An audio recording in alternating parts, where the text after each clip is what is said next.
ঐতিহাসিক দিবড়-দিঘির অপরূপ এক সৌন্দর্য দেখাবো আজকের ভিডিওতে। ৫ মে ভিডিওটি ধারণ করেছি বিকেল ৪টা ৩০ মিনিটে। দিঘির চতুর্দিকেই ধানের জমিগুলোয় ধান পেকে গেছে, তাই তো দেখতে পুরোটাই এতটাই সুন্দর।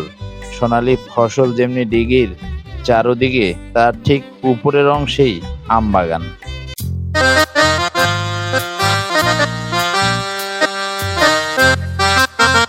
হলুদে পুরো দিঘি যেন এক ভিন্ন রকম রূপ ধারণ করেছে, দেখতে এতটাই সুন্দর। আমরা ঠিক এখন দিঘির পশ্চিম পাশে যাচ্ছি। পশ্চিম পাশ থেকে দক্ষিণ দিক দিয়ে উত্তর, দক্ষিণ এবং পূর্ব দিক পুরোটাই আপনাদেরকে দেখাবো আজকের ভিডিওতে। এবং এই অপরূপ সৌন্দর্য যে কাউকেই মুগ্ধ করবে। দূর থেকে দেখে মনে হচ্ছে দিঘিটি যেন একটি খেলার মাঠ, তবে ভালোভাবে দেখলে দিঘির ঠিক পিলারটি লক্ষ্য করা যায় এবং সেটি দেখাও যাচ্ছে ভালোভাবে। সবচেয়ে সৌন্দর্য বাড়িয়েছে দিঘির চারদিকে ধানের জমির পাকা ধান এবং তার ঠিক উপরের অংশে আমবাগান। এতটাই সৌন্দর্য এবং ঠিক বিকেলবেলা আবহাওয়াটাও ছিল অনেক ভালো। অনেকেও ঘুরতে এসেছেন। প্রত্যেক দিন শত শত মানুষ বিভিন্ন জায়গা থেকেই দিবড়-দিঘিতে ঘুরতে আসেন এবং এই আমাদের অঞ্চলের আশপাশে যত আত্মীয় স্বজন যারাই বেড়াতে আসে, তারা ম্যাক্সিমাম তাদেরকে এখানে নিয়ে আসা হয়। এবং জবাই বিলে তো এখন পানি নেই, পুরোটা এখন ধানের মাঠ। আস্তে আস্তে পানি বাড়ছে বিলে। সময়টা সবচেয়ে নিরিবিলি এবং সুন্দর একটা স্থানই হচ্ছে ঐতিহাসিক দিবড়-দিঘি। আমরা দক্ষিণ দিকে যাচ্ছি। দক্ষিণ দিক থেকে আপনাদেরকে পূর্ব এবং উত্তর, আবারও ঠিক পশ্চিম পাড় পর্যন্ত নিয়ে আসবো। সাথেই থাকবেন এবং দিঘির যে সৌন্দর্য, সেটি কিন্তু আজকে পুরোটা একটা ভিন্ন রকম রূপ। আমি এর আগেও অনেক ভিডিও করেছি, তবে এত সুন্দর কখনোই দেখিনি। একদম অপরূপ এক সৌন্দর্য। আমি যদি আরো নিচ থেকে ভিডিওটা নিলে হয়তো আমবাগানের আমগুলো দেখা যেত, সেটি সৌন্দর্য আরো বাড়িয়ে দিত।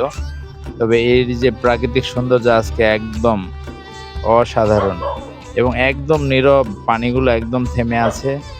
আর দিঘিতে জানেন যে একদমই নীরব থাকে সব সময়। এই জায়গাটি একদমই অনেক ভালো, তাই তো মানুষ পছন্দ করে প্রচুর। আর গরমের দিনে এই যে দিঘির পাশে যে ঘাটে দোকানগুলো রয়েছে, সেখানে বসে থেকে ফুচকা কিংবা নানা ধরনের আচার, এই সবগুলো মানুষ খেতে খুব পছন্দও করে। খুব সুন্দর একটা স্থান হচ্ছে এই ঐতিহাসিক দিবড়-দিঘি। এটি দিবড় ইউনিয়ন, পতিনতলা উপজেলা, নওগাঁ জেলার মধ্যে।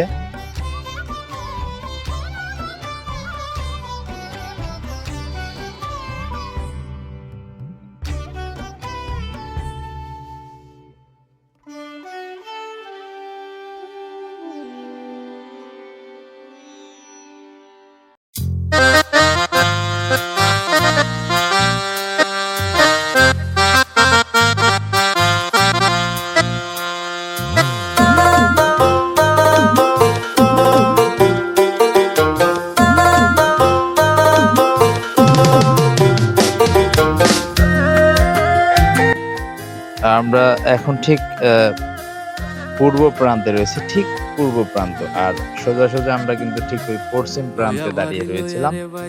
তো এখান থেকেও আমরা যেখানে ছিলাম সেখান থেকে ড্রোন রয়েছে প্রায় ৭০০ মিটার দূরত্ব। ৭০০ মিটার দূর থেকে আমরা এই ভিডিওটি নিয়েছি এবং হাইট ছিল প্রায় ৭০ মিটার উচ্চতা।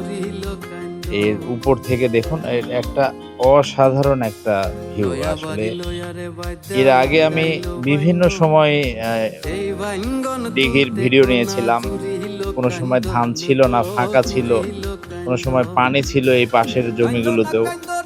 এরকম সৌন্দর্য কোনোদিনও আসেনি। আজকে যে সৌন্দর্যটা এসেছে শুধুমাত্র ধানের জমির কারণে। ধানের জমির কিছু ধান পেকে গেছে, কিছু সবুজ হয়ে রয়েছে। এর কারণে সবচেয়ে বেশি সৌন্দর্যটা আজকে বেড়ে গেছে। এখন আমরা উত্তর দিকে চলে এসেছি দিঘির। আপনারা জানেন যে দিঘির মিডল পয়েন্ট থেকে চতুর্দিকে একই রকম দেখা যায়। তো অবশ্যই সকলে ভালো থাকবেন এবং আপনার মতামত জানাবেন। আরো নতুন নতুন ভিডিও নিয়ে আপনাদের সামনে আসবো অবশ্যই, ইনশাল্লাহ। ভালো থাকেন। তুলতে কোনা জুড়িল কান্দন গো, জুড়িল কান্দন।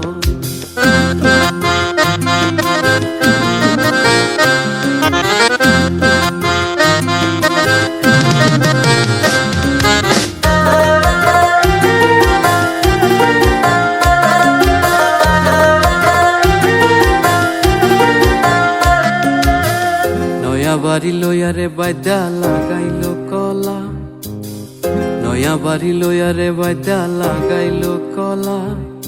সেই কলা বেচা দিমু তোমার গলার মালা গো, তোমার গলার মালা।